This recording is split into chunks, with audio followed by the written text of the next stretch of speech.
अस्सलाम वालेकुम नाज़रीन, कैसे हैं आप लोग। उम्मीद करती हूँ आप सब खैरियत से होंगे। आज जो रेसिपी मैं आपसे शेयर कर रही हूँ वो ग्रेवी वाली चिकन कढ़ाई नहायत मज़ेदार। ठीक है, अब मैं जो चीज़ें डाल रही हूँ आप उनको गौर से देखिएगा और फॉलो करिएगा।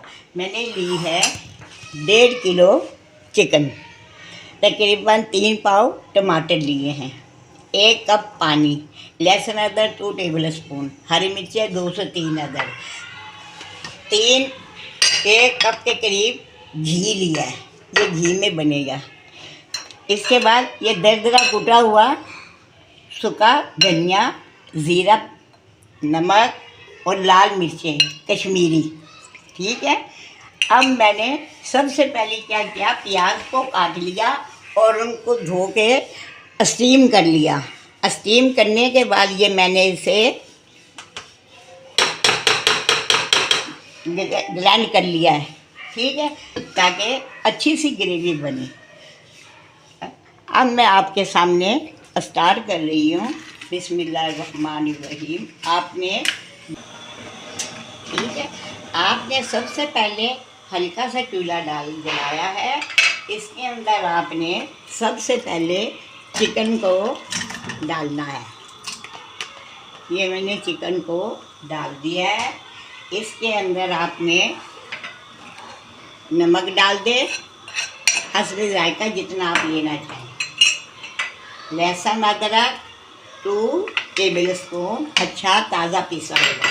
टमाटर तकरीबन 3 पाव के करीब। ये मैंने सब चीज़ों को तकरीबन 4 चीज़ें, टमाटर, नमक, लहसुन अदरक, चिकन और 1 कप पानी ऐड कर दिया है। ठीक है, ये आपने इसको पहले अच्छी तरह से मिक्स कर ले। अभी और सामान मैंने नहीं डाला है, 4 चीज़ें डाली हैं, चिकन, टमाटर, नमक, लहसुन अदरक। इसको आपने अच्छी तरह से मिलाकर और तकरीबन 15 से 20 मिनट के लिए चूल्हे पे रख दें और ये अच्छी तरह अंदर स्टीम हो जाएगा। 15 से 20 मिनट हो गए हैं। अब मैं आपके सामने इसे खोल रही हूँ। ये देखें, टमाटर सब गल चुके हैं अच्छे तरीके से और इन्होंने भी पानी छोड़ दिया और चिकन भी गल गए हैं। ये टमाटर इसके अंदर अच्छी तरह घुल गए हैं। अगर कोई टमाटर का छिलका हो तो आप बेशक निकाल दें, मगर छोटे और अच्छे लाल टमाटर लेंगे तो वो खुद ब खुद ही हो जाएगा। अब मैं इसके अंदर जो चीज़ ऐड कर रही हूँ वो है कश्मीरी मिर्चें। मैं लाल मिर्चें नहीं डाल रही। दरदरा धनिया कूटा हुआ, ज़ीरा कूटा हुआ, सब चीज़ों को मैंने इसके अंदर डाल दिया। अब आप इसको अच्छी तरह मिलाएं और 1 कप इसके अंदर आपने घी ऐड कर देना है। अब ये घी इसके अंदर चला गया है। स्टेप बाय स्टेप चीज़ें डालिएगा, एकदम सब चीज़ें नहीं डाल देना। अब इसके साथ ये देखें, अच्छा सा भून लेंगे। अभी ये चीज़ें आपने इसके अंदर ऐड कर दी है, ये अच्छी तरह मिल चुकी हैं। पानी भी अब खुश हो जाएगा। जल्दी से जल्दी आपने पानी खुशक करना है, क्योंकि गोश्त को आपने ज़्यादा नहीं पकाना, वो सख्त हो जाता है। अब इसके अंदर जो प्याज मैंने पीस के रखी थी, स्टीम की थी मैंने, वो इसके अंदर ऐड कर रही हूँ, क्योंकि ये पकी हुई प्याज है तो इसमें ज़्यादा देर नहीं लगेगी। इसके अंदर मिक्स कर लें आप। ये देखें, अच्छी तरह मिक्स करके 5 मिनट के लिए आप फिर इसको ढाँप दें।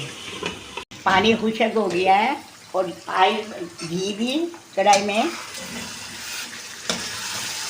घी छोड़ दिया है। अब बस मैं इसके अंदर दही ऐड कर रही हूँ। दही मैंने फेंटनी नहीं है, वैसे ही डाल देनी है। इसका दाना होता है उससे ज़रा ज़्यादा अच्छी लगती है कढ़ाई। बस आप इसको जल्द मिक्स कर लें, क्योंकि तमाम मसाले सब तैयार हैं और घी ऊपर आ गया है। बस इसको 2 मिनट पानी खुशक करना है मैंने। ये बिल्कुल कढ़ाई रेडी हो चुकी है। एंड में मैं इसके अंदर 1/2 टीस्पून काली मिर्च पीसी हुई ऐड कर रही हूँ। इसके साथ थोड़ा सा मैं गरम मसाला डाल रही हूँ, 1/2 टीस्पून।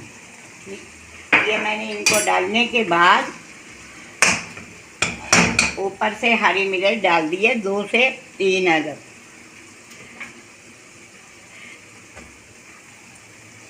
अब ऐसे 1 से 2 मिनट के लिए दम पे रख रही हूँ ताकि इसकी खुशबू।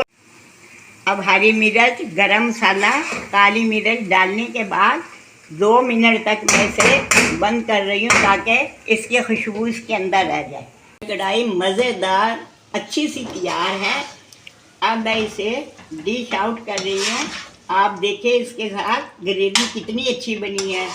हर चिकन कढ़ाई में या किसी कढ़ाई में इतनी ग्रेवी नहीं होती है, मगर ये स्पेशल भी है और बहुत ही लजीज बनी है। आप मेरी रेसिपी को ज़रूर फॉलो करिएगा। अपनी दुआओं में मुझे याद रखना। अल्लाह हाफ़िज़।